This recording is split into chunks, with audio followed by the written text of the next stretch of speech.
Bom dia, gente. Obrigado aí, turma do Horto Team, mais Horto Jovens aí pela condução do louvor, ajudando aí também na parte de som, de imagem. Deus abençoe vocês, viu, gente? Muito bom. É uma igreja jovem, né? Que é uma igreja jovem, né? Graças a Deus por isso. Ó, tô vendo a dona Nair, por exemplo, tá fininha ali atrás, ó. Que beleza. Bom te ver, né? Bom ver. Tá vendo todo mundo aqui, né? Tava de férias, aí agora tô chegando. Que legal poder... Não pode abraçar, né, pastor? O recado foi para mim também. Mas tá certo, tem que tomar esses cuidados sim. Tem que se prevenir. Quero falar com vocês nessa manhã um pouquinho sobre essa questão da precipitação. E a prevenção contra a precipitação é a sabedoria e o temor do Senhor. Projeta pra gente aí. Olha lá. Oi, tudo bem? Quem aqui nunca se precipitou na vida? Não é verdade? Aliás, vai pensando nessa pergunta aí que você vai responder no seu PG essa semana. Vai contar um causo, tá bom? Quem aqui não tem uma historinha para contar de uma situação onde você... Como é que diz a frase, né? Deu um passo maior do que a perna. Ou, né? Foi apressado e comeu cru. É assim que fala, né? Pois é. Acho que todo mundo já passou por isso. Algumas com consequências mais leves. Mas talvez outras precipitações na sua vida trouxeram consequências dramáticas, drásticas. E talvez você colha o resultado negativo disso até hoje, não é verdade? A precipitação é um lado, também tem um outro lado que é a hesitação. A precipitação tem a ver com a pressa, a hesitação tem a ver com a demora. Mas as duas, elas trazem problemas também para nós. O importante é buscar o equilíbrio. E a sabedoria e o temor do Senhor trazem para nós esse equilíbrio. Eu quero olhar com vocês um texto da palavra de Deus que vai falar um pouquinho sobre essa questão, mostrar uma história. Porém, antes, quando nós olhamos para um dicionário, uma definição simples sobre precipitação, você vai ter aí, entre algumas definições, que ela é um excesso de velocidade, um excesso de pressa, ou uma afobação. Tem gente que, por natureza, é afobada, né? E olha, a nossa geração está sendo empurrada para isso, né? A questão de querer tudo na hora, ou querer saber de tudo em todo momento. Então, você não sai das redes sociais, por quê? Você está naquela afobação de saber qual é a próxima notícia. O que o outro está pensando e fazendo. Então, você tem que estar ligado ali, antenado. De certa forma, isso não é de todo ruim, né? Informação é bom. Mas o problema é quando isso sufoca. E você fica dependente dela. Infelizmente, nós temos visto, acho que não é novidade para ninguém, né? As pessoas estão presas ao celular, por exemplo. Se você tirar o celular de uma pessoa aí durante 3 dias, ela fica em estado de coma, né? Então, é impressionante. Por quê? Porque ela precisa saber, ela precisa estar conectada. É a precipitação, a rapidez de quem age irrefletidamente ou sem pensar. E isso pode acontecer tanto naquilo que você faz, quanto naquilo que você fala, até no que você pensa. É muito comum, às vezes, pessoas que se encontram e conversam, uma ouvir da outra assim, olha, antes de conhecer você eu pensava isso e aquilo, aquilo, aquilo. Mas agora, né, eu vi que não era tudo isso. Pode acontecer o contrário também, né? Eu tinha uma impressão positiva, eu conheci, mas de qualquer forma você não pode se precipitar, né, naquilo que você pensa, faz ou diz. E essa passagem da Escritura, eu já até preguei sobre ela, eu quero trazer novamente aqui. Abra sua Bíblia lá em segundo livro de Samuel, capítulo 6. Uma passagem onde Davi, o rei Davi, ele está se preparando para pegar a arca de Deus e trazer para a sua cidade, cidade de Davi, Jerusalém. Ela estava em Judá. É interessante a história dessa arca, né? Um objeto sagrado, e dentro dela também continha outros objetos sagrados. Deus se manifestava por meio daquilo. Era algo assim espetacular, né? A maneira como você tinha que lidar com a arca, que representava a presença, a glória de Deus no meio do povo, o poder dele se manifestando. Aquele objeto realmente ele era diferenciado. E então havia toda uma maneira de tratar com ele, de levá-lo de um lugar para outro. Pessoas apropriadas, já escaladas por Deus, preparadas por Deus. Só os levitas podiam fazer o transporte da arca. E a maneira de conduzir, não podia tocar na arca, tinha que colocar argola e levar. Então, todo um cuidado, e aquilo ali representava e simbolizava, né, o zelo, né, e o caráter de um Deus que é um Deus que zela pela sua santidade, um Deus que deve ser adorado com reverência, um Deus santo. Então, toda essa manipulação, essa forma de tratar e essa representatividade da arca simbolizavam, né, a presença desse Deus santo, poderoso, né, soberano, que não pode ser adorado de qualquer forma, de maneira irreverente. Então, aqui no capítulo 6, Davi, então, vocês podem ler comigo, eu vou projetar aí. Está na versão NVI, mas você pode acompanhar na sua versão também. Até a versão da minha Bíblia, que não é a que está projetada aí. Mas, enfim, é bom você ter várias versões também, observar os sinônimos, né? Vou ler aqui com vocês, então. De novo, Davi reuniu os melhores guerreiros de Israel, 30.000 ao todo. Ele e todos os que o acompanhavam partiram para Baalá, em Judá, para buscar a arca de Deus, a arca sobre a qual é invocado o nome, com N maiúsculo, o nome do Senhor dos Exércitos, que tem o seu trono entre os querubins acima dela. Puseram a arca de Deus num carroção novo e a levaram da casa de Abinadab, na colina, ficavam numa colina. E aí vai aparecer o nome dos dois filhos de Abinadab, né? Uzá e Aiô. Olha que sugestivo, hein, gente? Gostou? Uzá e Aiô. Aliás, é uma dupla que dá samba, né? Uzá e Aiô, né? Isso aí eu já imaginei, assim, um negócio, um desfile fantástico. Bom, muito bem. Esses camaradas, então, estavam escalados ali para conduzirem a arca. Depois vocês vão perceber que o erro já começou aí. Tá? Eles não eram pessoas apropriadas para isso. Porque não eram levitas. Nem Abinadab, nem seus filhos. Então, eles conduziram o carroção com a arca de Deus e o Aiô andava na frente dela. Davi e todos os israelitas iam cantando e dançando perante o Senhor. Não era esse sambinha que eu cantei não, tá? Ao som de todo tipo de instrumentos, apesar de olha os instrumentos aí, né? Que percussão, que beleza, além de pinho, harpa, lira, tamborim, chocalho e símbolo. Era uma festa. Quando chegaram, aí vai começar a tragédia, né? Versículo 6. Quando chegaram à eira de Nacon, Uzá esticou o braço e segurou a arca de Deus, porque os bois haviam tropeçado. A ira do Senhor acendeu-se contra Uzá pelo seu ato de irreverência.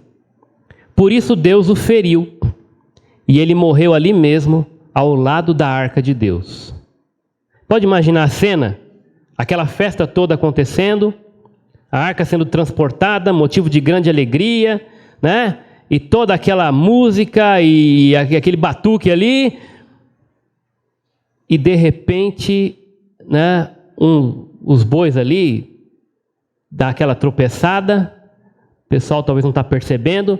E aquele que estava carregando a arca, um dos filhos de Abinadab, estica o braço para proteger, para segurar, para tentar impedir que a arca talvez caísse. E esse ato, a Bíblia julga como um ato de irreverência. Não sei como deve estar na sua tradução aí, mas ele não devia ter feito isso. Apesar de vocês perceberem a boa intenção dele aqui, né? E essa é uma característica interessante do precipitado. Muitas vezes a pessoa se precipita com uma boa intenção, mas ainda assim é precipitada.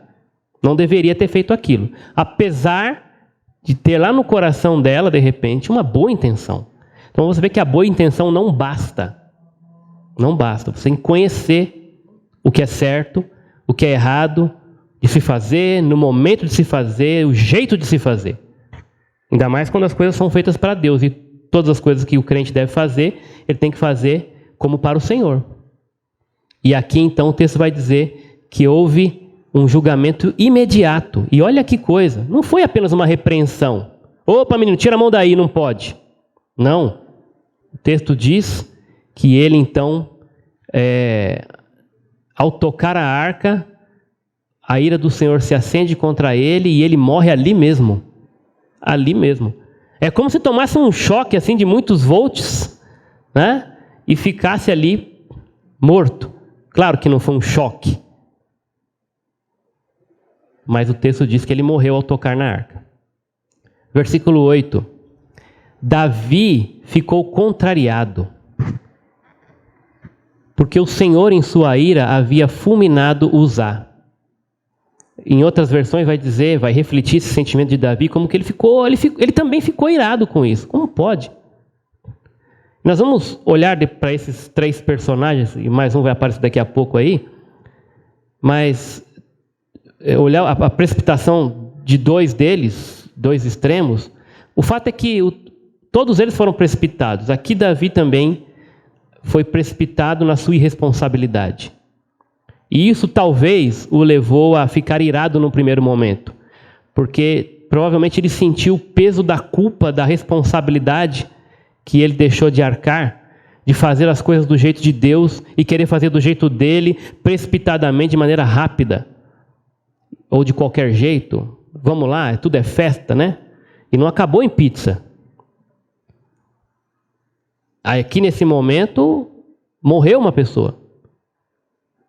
Depois ele vai se arrepender. Davi vai ser um personagem positivo aqui em última instância. Mas no primeiro momento não foi. Ele era responsável por isso, ele era o líder. Ele permitiu que acontecesse isso. E aí no primeiro momento ele fica irado ou contrariado porque Deus tinha feito o que fez. Continuando o texto. Naquele dia, então Davi teve medo. Logo depois da sua ira ou da sua contrariedade, vem o sentimento de medo. E agora? E agora? Não posso continuar desse jeito. Olha o que aconteceu. Caiu em si, né? E aí ele teve medo do Senhor e se perguntou: como eu vou conseguir levar a arca do Senhor? Por isso, ele desistiu, né, de levar a arca do Senhor para a cidade de Davi. Em vez disso, levou para a casa de Obed-Edom, de Gate. E esse camarada, sim, Obed-Edom, um homem de descendência levita. A arca do Senhor ficou na casa dele por 3 meses. Ela estava na casa daquela turma lá por 80 anos. E nada aconteceu lá. A arca ficou ali, aquela família ficou acostumada com ela, mas Deus não fez aquela família prosperar, porque não era uma família indicada, apropriada para cuidar da arca. Mas esse sim, Obed-Edom, em 3 meses, versículo 11, a arca do Senhor ficou na casa dele por 3 meses e o Senhor abençoou toda a sua família. Então, a simples presença, que interessante isso, né? A simples presença do objeto da arca de Deus na casa, né, de Obed-Edom, já foi suficiente para que aquela família prosperasse e fosse abençoada, ele e toda a sua família. Porque a arca, aquele objeto, simbolizava, expressava a presença do próprio Deus. no meio do seu povo. Versículo 12, disseram ao rei Davi: o Senhor tem abençoado a família de Obed-edom e tudo o que ele possui por causa da arca de Deus. Então, uma boa informação para Davi, porque ele estava preocupado. Como é que vai fazer? Mas quando a arca ficou na casa de alguém apropriado, do jeito certo, então Deus começou a abençoar. Então, quando as coisas são feitas do jeito de Deus, Deus abençoa. Não são feitas de maneira precipitada. São feitas de maneira correta, equilibrada, com sabedoria e temor. E aí vem a bênção de Deus. Talvez muitas coisas não tenham acontecido na sua casa e na sua família, porque você não está fazendo as coisas lá do jeito de Deus, no tempo de Deus, não está sabendo esperar, está sendo precipitado. E aí Deus não abençoa, não. Deus disciplina. E quando as coisas são feitas no tempo de Deus, do jeito de Deus, vem a bênção de Deus e a prosperidade, do jeito de Deus. E a alegria vem. E é isso que está acontecendo aqui. Davi percebe isso, então... Então Davi, finalzinho ali do verso 12, com grande festa, foi à casa de Obed-edom e ordenou que levassem a arca de Deus para a cidade de Davi, Jerusalém. Continuando o texto aí. Quando os que carregavam a arca, e olha como muda a maneira de fazer agora. Quando os que carregavam a arca davam 6 passos, ele sacrificava um boi e um novilho gordo. Aí tem que falar baixo aí. Isso era a cultura da época, né? A Sociedade Protetora dos Animais não ia concordar com esse versículo nos dias de hoje, né? Mas essa era a maneira de cultuar a Deus, tá? E imagina o churrasco, hein? Porque cada 6 passos, ele sacrificava um boi e um novilho gordo. Davi, vestindo o colete sacerdotal de linho, olha que impressionante, também informação muito importante, porque Davi... ele prefigura o próprio Cristo no Antigo Testamento. Davi foi o único que era rei, profeta e sacerdote. E aqui ele está fazendo um ofício de sacerdote, mesmo sendo rei. Outros reis não tinham essa autorização. O antecessor dele, Saul, tentou fazer isso e o reino dele foi tirado, por causa dessa irreverência de Saul, porque Saul não tinha essa autorização. Davi, sim, rei e sacerdote, exercendo esse ofício. Coloca então a estola sacerdotal de linho e foi dançando com todas as suas forças perante o Senhor. A turma que não gosta de ouvir de dança aí, né? Também vai, puxa vida, o que acontece aí, né? Enquanto ele e todos os israelitas levavam a arca do Senhor ao som de gritos de alegria e de trombetas. Uma festa. E agora feita do jeito certo, por pessoas autorizadas. Versículo 16. Aí entra um outro personagem na história, que também vai se precipitar, num outro extremo, mas também precipitado. Aconteceu que, entrando a arca do Senhor na cidade de Davi, Mical, filha de Saul, observava de uma janela. Qualquer semelhança é mera coincidência, tá? Mulher na janela observando, tá bom? Então, tudo bem, né? Gostou, né, Ricardo, dessa aí, né? Não gostou, vai falar baixo.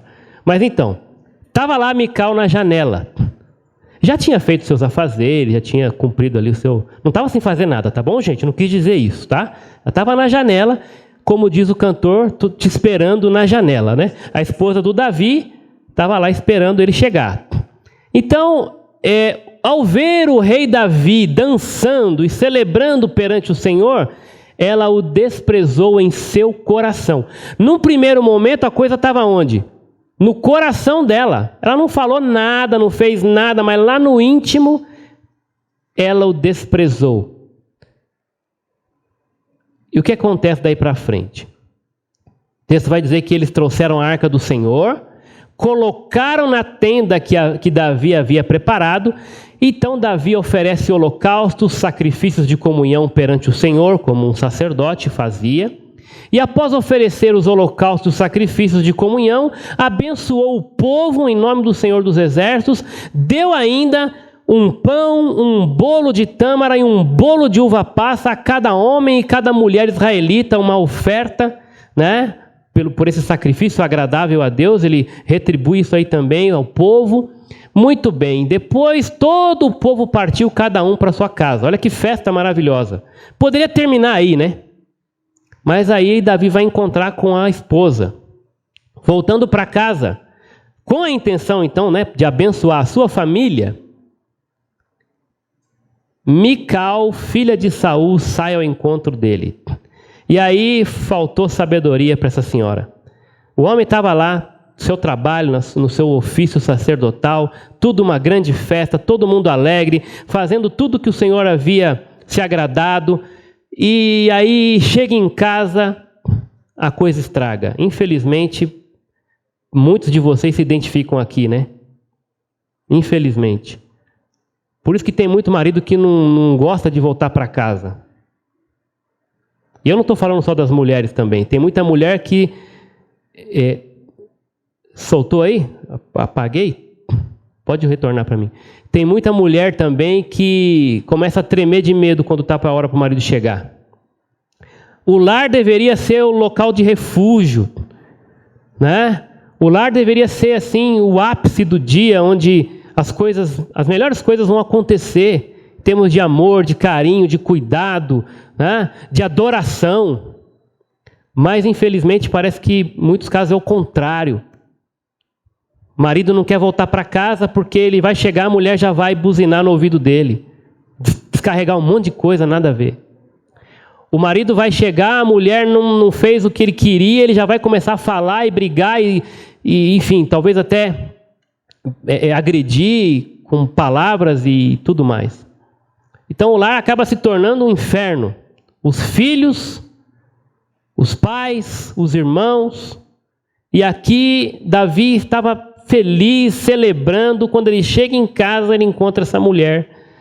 E ela então vai ao encontro dele e de maneira sarcástica, abre aspas, vai dizer o seguinte. Eu vou tentar aqui expressar o jeito que ela falou, tá? Edgar faz bem isso aqui, né? Mas vamos ver se eu consigo. Como o rei de Israel se destacou hoje. Imagina, né? Bom, assim. Como assim? Como o rei de Israel se destacou hoje. Né? Com o dedinho assim. Tirando o manto. Na frente das escravas, né? Dos seus servos. Como um homem vulgar. Imagina o jeito de... O cara, um balde de água fria. Estava celebrando, festejando, adorando, sacrificando a Deus. Chega em casa de quem ele deveria ter a maior aprovação, recebido com um abraço, com um beijo, com festa, é recebido com uma frase dessa. Com uma precipitação tamanha no julgar. Que a sua própria esposa. Alerta para todos nós, gente. E aí Davi responde com sabedoria e demonstra temor. Ele vai dizer, eu podia ficar sem essa, né? Mas ele vai dizer assim para ela: foi perante o Senhor que eu dancei, perante aquele que me escolheu no lugar do seu pai, ou de qualquer outro da família dele, quando me designou soberano sobre o povo do Senhor, sobre Israel, e perante o Senhor eu celebrarei. E me rebaixarei ainda mais, e me humilharei aos meus próprios olhos, mas serei honrado por essas escravas que você mencionou. E a prova de que o que Davi falou foi sábio e debaixo do temor a Deus é o final desse texto, o verso 23. Até o dia de sua morte, Mical, filha de Saul, jamais teve filhos. Essa era a pior coisa que podia acontecer para uma mulher naquela época. A infertilidade. E por conta do que ela falou precipitadamente, por conta do que fez, morreu. Outra, por conta do que falou, deixou de dar vida. Você percebe? A tragédia dos dois lados. Então deixa eu resumir isso aqui, olhando para esses personagens. O primeiro é Uzá, precipitado no seu agir. Nós vimos isso, né? Ele não era levita. Não era levita. A arca conviveu com eles ali um tempão, décadas. Talvez ele se acostumou com isso. Ele se acostumou com aquilo que não era apropriado. E chegou a um dia de poder servir. Ele estava com uma boa intenção. Só que ele não devia fazer aquilo, mesmo com boa intenção. E ele se propôs a fazer. Ele se propôs a testar, provavelmente, né, a santidade, o zelo, o poder de Deus. Já está há tanto tempo assim, não aconteceu nada. Não é assim às vezes? Né? Eu já faço isso há tanto tempo e nada acontece. Então, deixa assim mesmo. Só que Deus é santo. Deus é perfeito no seu agir, no seu tempo, no seu momento, na sua forma. E uma coisa pode ter certo, nenhum pecado ficará impune diante de Deus. Você pode estar escondendo de todo mundo, mas de Deus você não esconde. Isso pode demorar aos olhos dos homens, mas no tempo de Deus vai acontecer. Deus, ele é santo, Deus, ele é justo. O tempo dele é perfeito. Ninguém consegue enganar Deus, esconder de Deus. Por mais que talvez o tempo passe, você se acostume com o pecado, Deus vai julgar isso. Chegou a hora e ele julgou a precipitação de Uzá. Eles sabiam, se você lê no livro de Números, capítulo 3, 4, tem todas as instruções que o povo de Israel recebeu de como deveria conduzir a arca, quem e da maneira como deveria fazer. E eles sabiam disso. Davi sabia disso e deixou que isso acontecesse. Então Davi também entra aqui por tabela, porque ele era responsável como líder. Ele deveria ter perguntado, quem são vocês? Não, vocês não podem conduzir a arca. Mas ele permitiu, talvez com a pressa de levar logo isso para casa, né? Esse negócio de ficar dando 6 passos sacrificando um boi, isso dá trabalho. Isso leva tempo. Eu quero resolver isso logo. Olha a precipitação aí. Fazer as coisas talvez do jeito de Deus, talvez dê trabalho, sacrifício. Doa. Ter que mexer no bolso, não é verdade? Eu vou ter que deixar de fazer algumas coisas para servir a Deus do jeito certo. Eu preciso fazer isso. Mas todo mundo lá na outra igreja fazem e nunca aconteceu nada. Mas o pastor fez. Não, se não é de Deus, não importa quem está fazendo errado. É errado para você também. Você tem que fazer do jeito de Deus. Por isso você precisa conhecer a palavra de Deus, as instruções de Deus, os mandamentos de Deus, para não cair nessa precipitação do agir. Eu só consigo fazer direito quando eu sei, conheço as instruções de como se deve fazer. Quando você compra um instrumento na sua casa, um objeto eletrônico, você compra uma coisa cara lá, gastou dinheiro, investiu. Você não vai ler o manual direitinho com medo de errar e queimar o negócio? Por que com a sua vida tem que ser assim? A Bíblia é o manual de Deus. E a gente às vezes está ignorando isso, agindo precipitadamente porque não conhece a palavra. Vocês erram porque não conhecem as Escrituras. E aí são precipitados na maneira de agir. Mas eu não sabia. Deus não vai aceitar esse tipo de desculpa. Porque a palavra está aqui. Como é que você não sabe? Graças a Deus pelo nosso país, porque a Bíblia está aí para todo mundo. De todas as formas, com capa colorida, Bíblia do homem e da mulher. Tem até do gay, essa aí eu não indico não, tá? Sei lá o que tem lá, nunca li. Né? Mas, enfim. O fato é que hoje nós temos uma liberdade, mas não usem dessa liberdade para serem libertinos. É esse ponto que eu quero chegar aqui. O extremo da precipitação de Uzá é chamado de libertinagem. Irreverência. Não fez as coisas do jeito de Deus. Quis fazer do seu jeito. Não, vai cair, eu ponho a mão. Boa intenção não basta. E ele foi lá, com irreverência. Deus é santo. Ele é Deus. Ele é quem diz como as coisas devem ser feitas, não eu. E tem muita gente fazendo igreja ou vivendo igreja por conveniência, sem o sacrifício que Deus exige. Ser cristão, Jesus falou, vocês vão ter que tomar a sua cruz. Isso é sinônimo de sacrifício, de prejuízo, sim.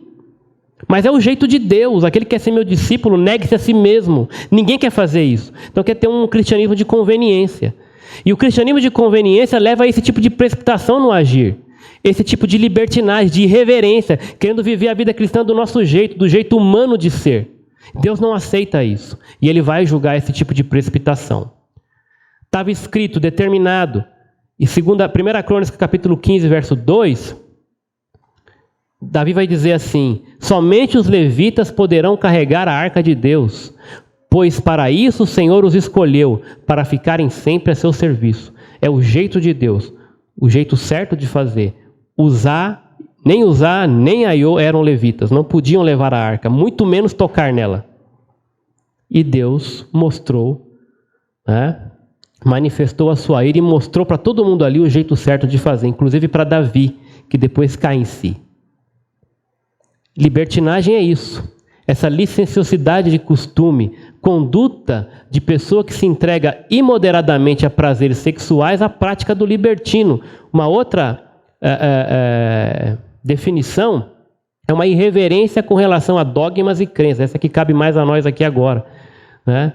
Especialmente no que diz respeito à religião e suas práticas ritualísticas. Nós não estamos falando que religião se resume a rituais, mas existem certas coisas que elas são determinadas por Deus e elas não mudam. Elas são dogmas, sim. E nós não podemos fazer do nosso jeito, porque nós estamos em tempos modernos, nós estamos numa outra época, nós somos a geração Z, ou seja lá o que for, e essa geração pensa desse jeito, então, já que ela pensa assim, ela vive assim, a filosofia é essa, vamos mudar as estacas que Deus colocou, estabelecendo limites. Porque nós somos uma nova geração, a Bíblia não se atualiza ao gosto do freguês, é o contrário. O jeito de Deus sempre será o jeito certo de fazer, isso não vai mudar. Eu estou falando de essência. Formas, elas de fato, elas se modificam, se atualizam, se moldam, mas a essência não. E nós estamos falando aqui de essência. A reverência, não a libertinagem. A palavra de Deus diz assim no versículo 4, Judas, pois certos homens cuja condenação já estava sentenciada há muito tempo, aliás, um versículo muito forte, né? Outra versão diz que esses homens já estavam escolhidos para essa perdição, infiltraram-se dissimuladamente no meio de vocês. Eles são ímpios e transformam a graça do nosso Deus em libertinagem. Ou seja, pegam aquela liberdade que a graça dá, livres do pecado, da condenação dele, e tornam isso em libertinagem. Querem fazer de qualquer jeito. E negam Jesus Cristo, nosso único soberano e Senhor. Em Gálatas 5,13, Paulo vai dizer, irmãos, vocês foram chamados para a liberdade, mas não usem a liberdade para dar ocasião à vontade da carne. Ao contrário, sirvam uns aos outros mediante o amor. Felipe Aquino diz o seguinte, liberdade sem compromisso com a verdade e com responsabilidade torna-se libertinagem, e esta jamais poderá gerar felicidade, já que vai desembocar no pecado, e o salário do pecado é a morte. Uzá provou disso, porque agiu precipitadamente. Um segundo personagem aqui é a Mical. Se Uzá é precipitado no agir, Mical é da mesma forma precipitada, só que no falar. É um outro extremo aqui, né? O que acontece? Primeira coisa começa no coração dela. E ela não se contendo, não tendo sabedoria e tentando entender, porque não conhecia o ofício sacerdotal, provavelmente, ou porque tinha inveja e talvez lembrou, isso aqui deveria estar sendo feito pelo meu pai não está mais aqui, minha família não está mais aqui, não sei o que ela queria, né? E ela simplesmente, precipitadamente, julgou Davi de maneira errada. E ela abriu a boca para proferir palavras que não edificavam. E foi julgada por isso. De maneira pesada. Ao nosso ver, né? Deus fez aquilo que é certo. E o outro extremo dela aqui é o que nós chamamos de legalismo, né? Quando você fala aquilo que você, até de repente acha que é de Deus e não é. Ah não, mas Davi não está cumprindo a lei, o jeito certo. Não, Davi estava. Só que na cabeça dela, não, ele não podia fazer aquilo diante das escravas e dos servos. Ele falou, é diante do Senhor que eu estou fazendo. É perante o meu Deus que eu estou dançando. E eu vou me humilhar sim. E vou ser exaltado por essas escravas aqui sim. Porque isso eu estou fazendo no temor do Senhor. E a pessoa, o legalista, está olhando aquilo. Não, mas isso não pode ser feito desse jeito. Não, mas ele não está com a roupa certa, ele não está no lugar certo, ele não está fazendo direito, as palavras ele não deveria ter. Não, ele está fazendo com sinceridade de coração. E Deus aceitou isso. Tanto é que aceitou que ela foi julgada e disciplinada pelo próprio Deus por ter falado o que falou de maneira precipitada. Legalismo. Diz respeito à legalidade, isso é uma tradução, uma definição de dicionário, né? Fala sobre o império da lei, mas uma descrição teológica, né, do que é legalismo, vai falar que é a visão que atribui a salvação eterna à estrita observância de regras. O legalista, ele entende, ele vive por causa das regras, por meio de regras. Para ele o que importa são as regras. Claro que nós temos que obedecer os mandamentos do Senhor, mas eles não são o nosso Senhor. O próprio Jesus nos alertou quanto a isso. A palavra de Deus, falando a respeito de alguns irmãos legalistas, vai dizer que eles procuram ser justificados pela lei e, fazendo isso, se separam de Cristo e caíram da graça. Aqueles que querem, né, ser justificados pela lei se afastam de Cristo e caem da graça. Os próprios fariseus foram condenados, né? Mestres da lei e fariseus são chamados de hipócritas por Jesus, porque vocês fecham o reino, palavra forte, é forte isso. Vocês fecham o reino dos céus diante dos homens. Vocês mesmos não entram e nem deixam entrar aqueles que gostam de fazê-lo. Tem muito cristão hipócrita, como esses fariseus, caindo na mesma condenação, fechando o reino para muita gente aí. Eles não vão entrar e também não vão permitir que outros entrem por causa do seu legalismo, por causa do seu precipitar no falar. Porque não conhecem a palavra, não têm amor. Apesar de julgarem ter zelo, esse zelo os consome de tal forma que eles caem da graça. E é tudo na lei.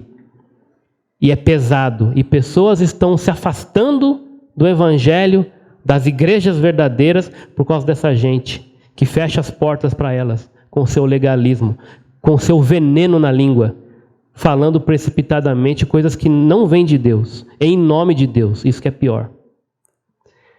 Aos Filipenses, Paulo diz, mais do que isso, falando dele mesmo, né? Considero tudo como perda comparado com a suprema grandeza do conhecimento de Cristo, meu Senhor, por quem perdi todas as coisas e as considero como esterco para poder ganhar Cristo e ser encontrado nele, não tendo a minha própria justiça que procede da lei, mas a que vem mediante a fé em Cristo, a justiça que procede de Deus e se baseia na fé. O legalismo é o mau uso da lei e confiar na observância dela para ser aceito por Deus, mas a observância orgulhosa da lei não faz parte da graça de Deus. Ernest Kivan falou isso. E o Filipenses disse, onde o legalismo se enraiza, os espinhos agudos do extremismo finalmente brotam. Onde o legalismo se enraiza, os espinhos agudos do extremismo finalmente brotam. O último personagem é Davi. E aqui, como eu falei, no primeiro momento ele também é precipitado. Responsável por conduzir a arca, no primeiro momento ele não assume a sua responsabilidade. E ele deixa acontecer tudo aquilo. E ele fica furioso, mas depois ele cai em si. E aqui eu quero destacá-lo, porque ele se arrependeu e buscou no temor do Senhor sabedoria para voltar e fazer o que era certo. Então isso é elogiável, porque Davi não é um cara perfeito. Ele errou no começo, mas ele, como rei, ele se arrepende, cai em si, claro, ele vê tudo o que acontece, aquilo mexe com ele, mas ele depois volta para a vontade de Deus e começa a fazer o que é certo. Começa a agir com sabedoria, debaixo do temor do Senhor. Davi, então, quando age com sabedoria e temor, ele encontra aqui o equilíbrio. E é isso que nós precisamos na nossa vida. Não é nem a precipitação no falar, nem no agir. Não é nem ser libertino, muito menos legalista, irreverente ou inflexível. Mas sim equilibrado. E a sabedoria, ela faz exatamente isso. Ela ajusta bem essa sintonia fina. Ela traz para nós o equilíbrio. Equilíbrio naquilo que a gente pensa e, consequentemente, equilíbrio naquilo que a gente fala e faz. É isso que Deus espera de nós. E isso é ter temor a Deus, né? Se você for olhar numa definição clássica de dicionário, sabedoria é tudo isso aí, tá? Mas nós podemos definir sabedoria. Hernandes Dias Lopes vai dizer que é o uso ou usar de maneira adequada e correta o conhecimento. E no grego literal, sabedoria é olhar para a vida com os olhos de Deus. Muito interessante isso. A palavra de Deus diz: saiba que a sabedoria também será boa para a sua alma. Se você a encontrar, certamente haverá futuro para você e a sua esperança não vai decepcioná-lo. Quem é como o sábio?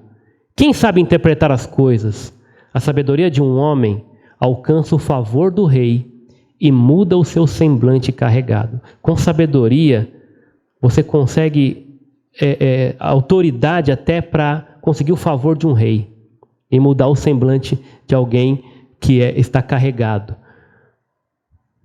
Interessante isso que a sabedoria faz, né? Quem sou eu? Com sabedoria, quem é você? Quem é o sábio? Olha, esse camarada que muda, né, alcança o favor de um rei, de uma autoridade.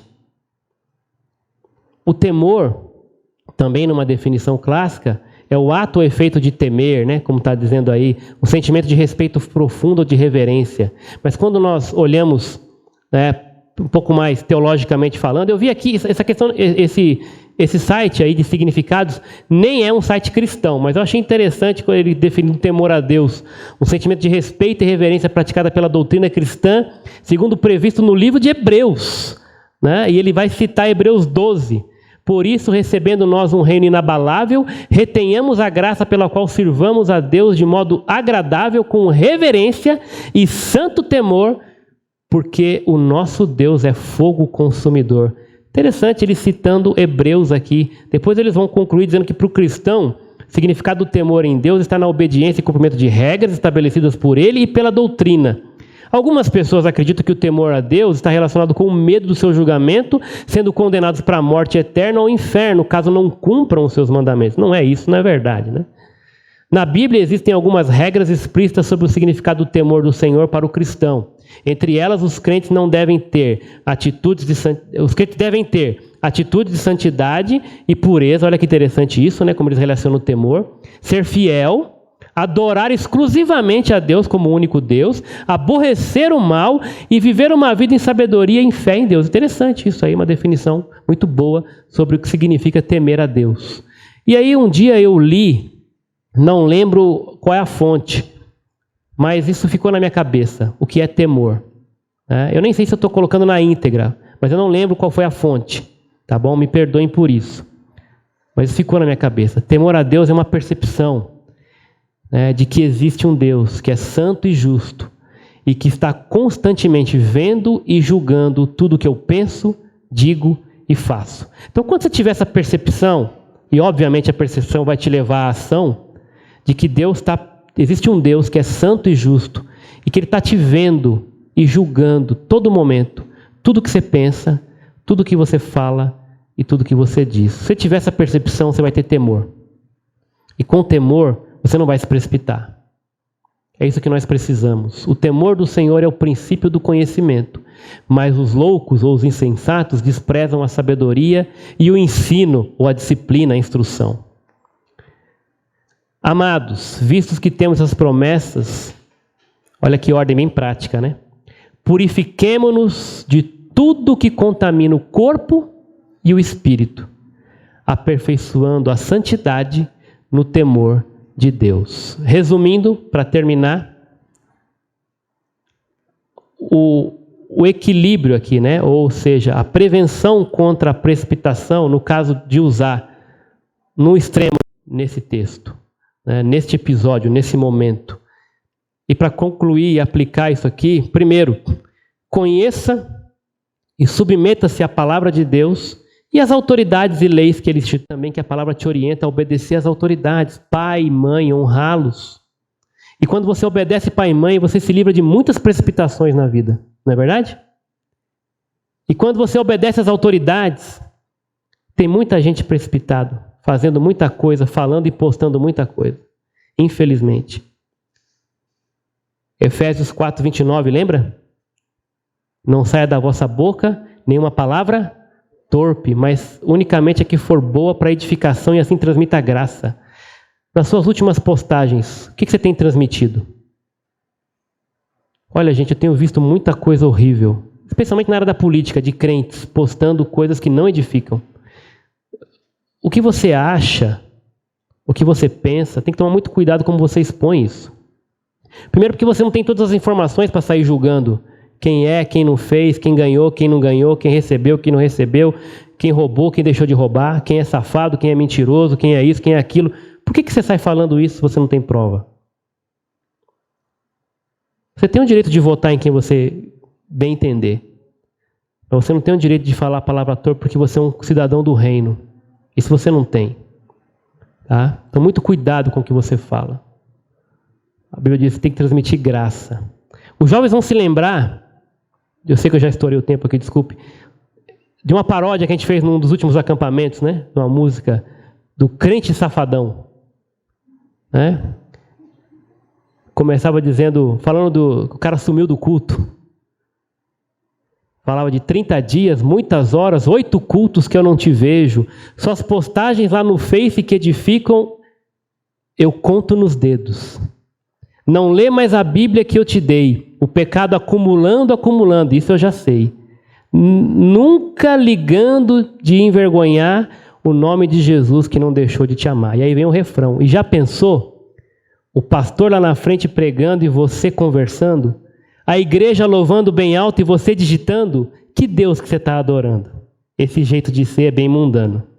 Então presta atenção nisso. Não se esquece. Busque conselho entre os sábios. Quando errar, arrependa-se. Não julgue precipitadamente. E não se esqueça. Ore, ore e ore.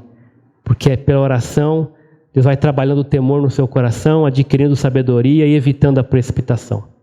Tá bom? Vamos orar? Pai, nós te agradecemos pela palavra, pela orientação dela, essa história que nós acabamos de ler, onde vimos os extremos da precipitação, gente irreverente, gente inflexível, precipitado no agir, precipitado no falar, precipitado no pensar, no coração. Livra-nos disso, Pai. Precisamos conhecer mais a Tua palavra, conhecer mais o Senhor, fazer as coisas do jeito certo, sem precipitar, com equilíbrio, sabedoria, buscando no temor do Senhor, agradá-lo naquilo que pensamos e, consequentemente, naquilo que fazemos e falamos. Tenha misericórdia de nós, da Tua igreja, Pai. Nós oramos assim em nome de Jesus. Amém.